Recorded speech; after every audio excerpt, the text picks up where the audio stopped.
চক্রবর্তী পরিবারে বেজে উঠেছে বিয়ের সানাইয়ের আগাম সুর। যে শিশুকন্যাকে একদিন কলকাতার রাস্তা থেকে তুলে এনে নিজের পরিবারের অংশ করেছিলেন মিঠুন চক্রবর্তী, সেই মেয়েই আজ জীবনের নতুন অধ্যায়ে পা রাখতে চলেছে। সময় যেন এক পূর্ণ বৃত্ত সম্পন্ন করল।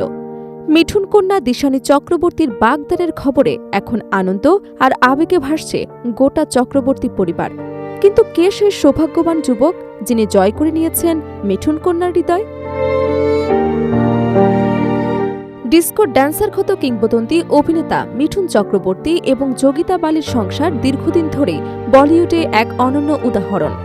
১৯৭৯ সালে বিবাহ বন্ধনে আবদ্ধ হওয়ার পর তাদের পরিবারে আসে ৩ পুত্র সন্তান, মিমো, উষ্মে এবং নমসী।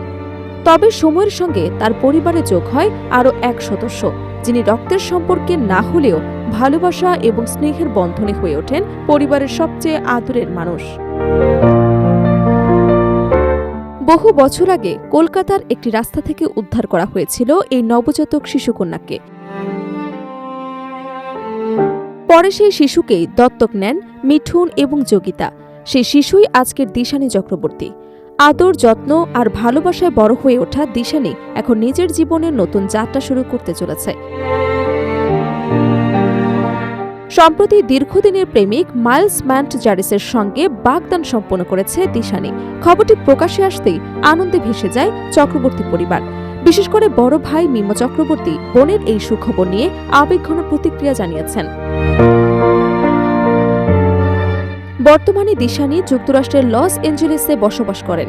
ছোটবেলা থেকেই অভিনয়ের প্রতি তার গভীর আগ্রহ ছিল।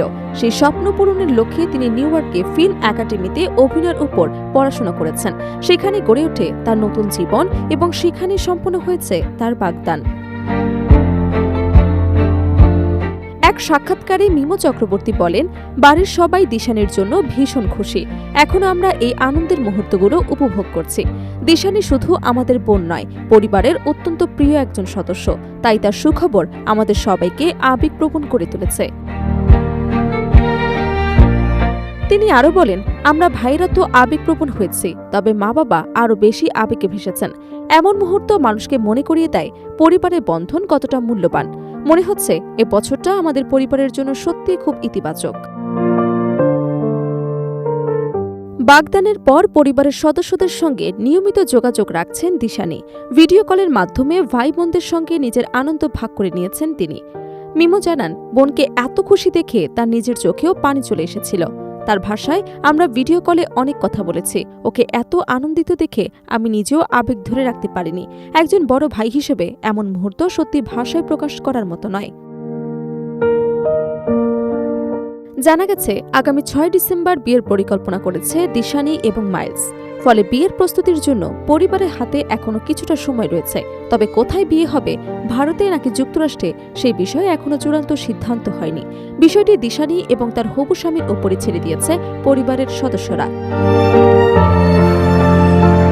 মিমো বলেন, বিয়ে সবসময় বিশেষ একটি উপলক্ষ, আর যখন পরিবারের সবাই যাকে ভালোবাসে তার বিয়ে হয়, তখন আনন্দটা কয়েক গুণ বেড়ে যায়। এখন অনেক পরিকল্পনা বাকি আছে। দুই পরিবারের অনেক প্রস্তুতি নিতে হবে। বোনকে কি উপহার দিবেন, এমন প্রশ্নের উত্তরে মিমো জানান, তিনি এমন কিছু দিতে চান যা দিশানী সারা জীবন নিজের কাছে রাখতে পারবেন। যদিও উপহার নির্বাচনের বিষয়ে তার স্ত্রী বেশি দক্ষ বলেও মজা করে মন্তব্য করেন তিনি। এদিকে বোনের সঙ্গে সরাসরি দেখা করতে খুব শিগগিরই বিদেশে যাওয়ার পরিকল্পনা করেছেন মিমো। নিজের বিয়ের সময় নানা ব্যস্ততায় অনেক কিছু উপভোগ করতে না পারলেও দিশানীর বিয়েতে তিনি পুরো পরিবারকে নিয়ে আনন্দের প্রতিটি মুহূর্ত উপভোগ করতে চান। একসময় রাস্তার ধারে পড়ে থাকা এক শিশুকন্যা, আর আজ সে এক সুখী পরিবারের গর্ব, ভালোবাসা এবং আবেগের কেন্দ্রবিন্দু।